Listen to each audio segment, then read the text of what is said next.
who went to Lincoln High School right up the hill from the museum. But again, it gives you an indication of the star power that was there as part of the story of the Negro Leagues, where jazz and baseball became this literally a cultural crossroads here at 18th and Vine. Yeah, well, couldn't think of a better way to end this interview than that story. And we're going to take another short break, and then I'll come back and kind of wrap things up and talk a little bit more about a couple of these exhibits in here. But we'll be right back on UClick TV. At 15, he switched to piano and began traveling the show circuit with various vaudeville and burlesque troupes. At the age of 24, he arrived on Kansas City's music scene and put down roots. His name and unique blues sound has been synonymous with the city ever since. Count Basie said you could always tell Kansas City jazz, which is essentially Kansas City jazz and blues, because you could pat your foot to it.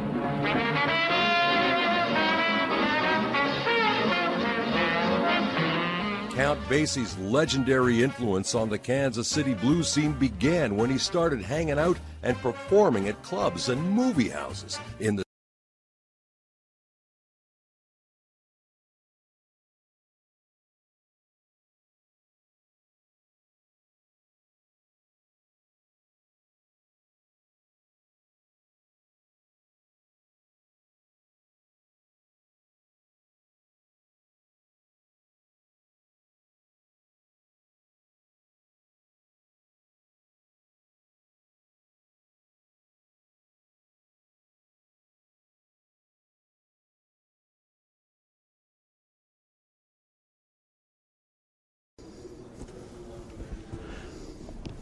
Well, welcome back in here, Gary. A great interview with somebody there's not too many people that can talk as good as Buck, but Bob can talk as good as Buck.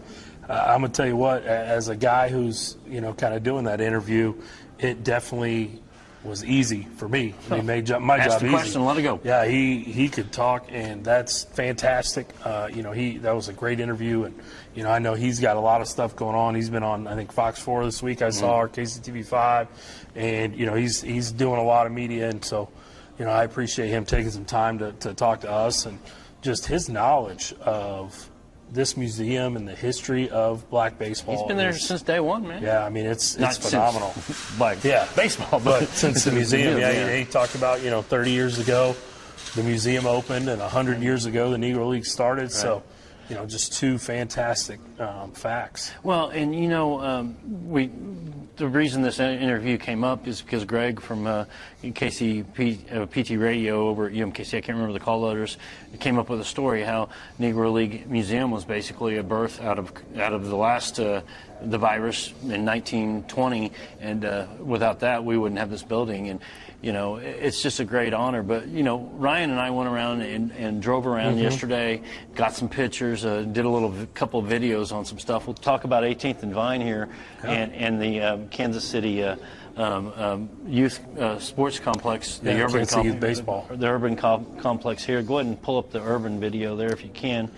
But you've been over there, and it's all youth, and so.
I've been down here and a lot, and usually I get off the highway and go to Gates or Arthur Bryant's, and I very seldom do I drive down 18th and Vine, but over the years I've been down it probably 20 times.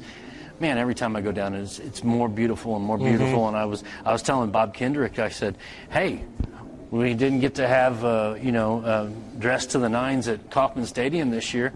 Let's bring it to 18th and Vine and have a block party. How about that, Gary? Hey, yeah, that'd be great. Midwest Mike's can sponsor. Yeah, I don't know about sponsor, but we could show up. He was dressed to the nines, pretty much today, as you could see, in his suit. Right. He's always dressed to the nines. Yeah, that's the guy he is, and that's amazing. That's great. Like I said, I kind of made an afternoon of this, a little late morning. Took my two girls to Arthur Bryant's, right up the street at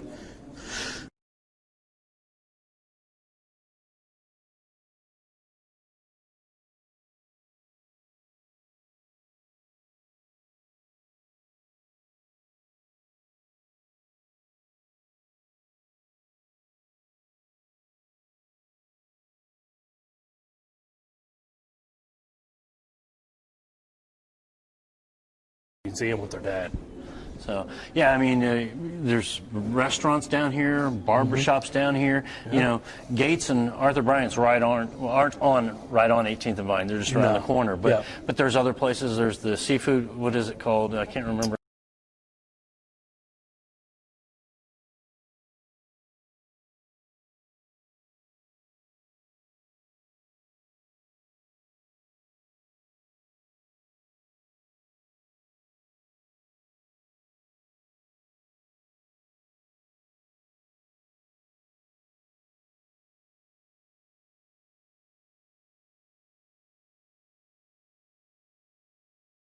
Negro League Baseball Museum, and so if you need a haircut, definitely go to the director's cut. Check out Harlan. There's Barbara Bennett. Yeah, there was Buck on the TV over there behind us, or caddy corner from us. But it was like I said, it was a great, like, kind of late morning, early afternoon.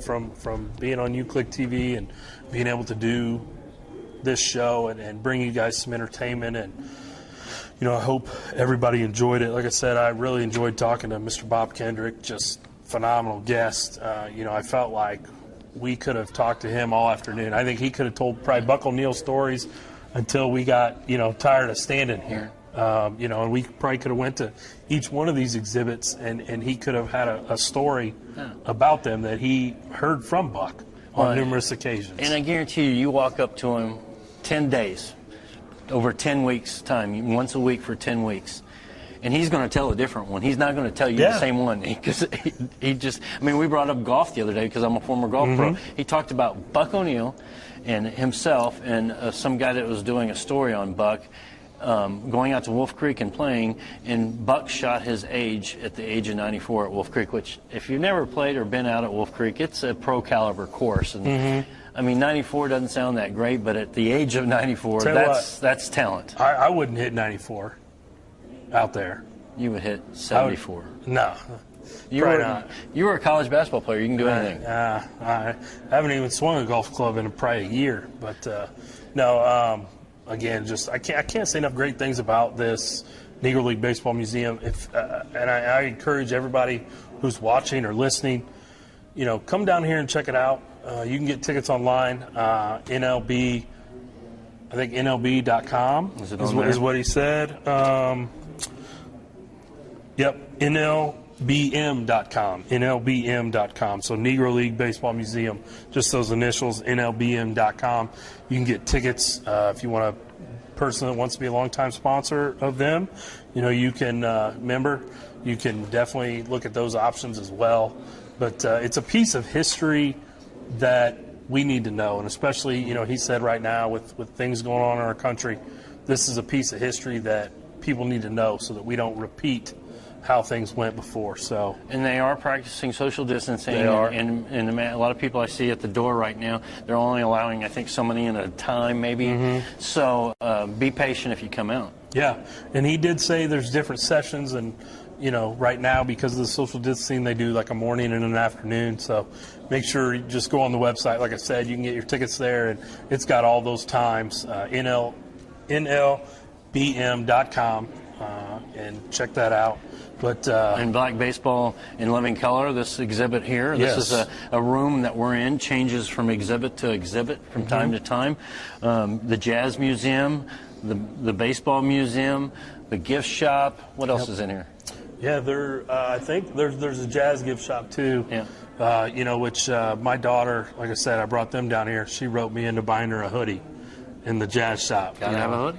Gotta have a hoodie, I guess. And then, you know, I bought my youngest a hat. Obviously, I'm a hat guy. I bought myself 2 new hats today. Well, this is Father's Day week. They're supposed to be buying you stuff. Yeah, I know. Father's Day weekend is kind of a good kickoff to that for me because, you know, like I said, I got to have a good lunch with my daughters somewhere they've never been. And, you know, the original Arthur Bryant's is another historic spot, you know, down here that many people have came through. And the history here at this Negro League Baseball Museum. And, you know, Austin's sad that he couldn't be with us today. I'm sad he can't either.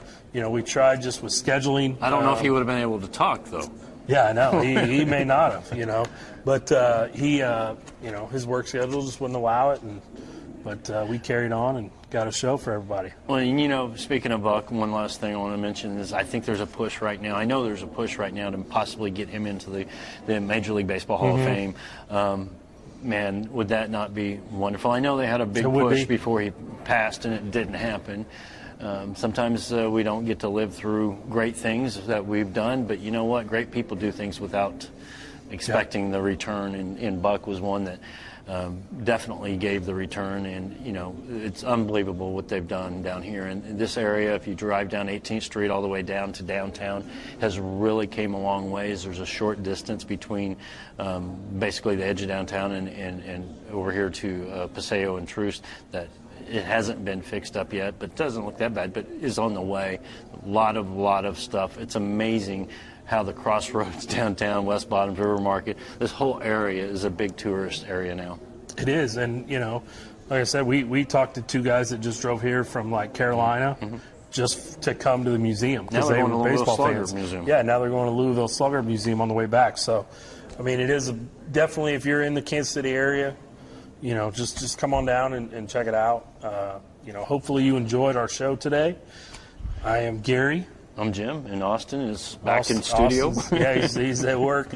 Ryan behind the scenes, he opened us up playing some sax. Did a great job there. Appreciate that. But we will see you guys next week.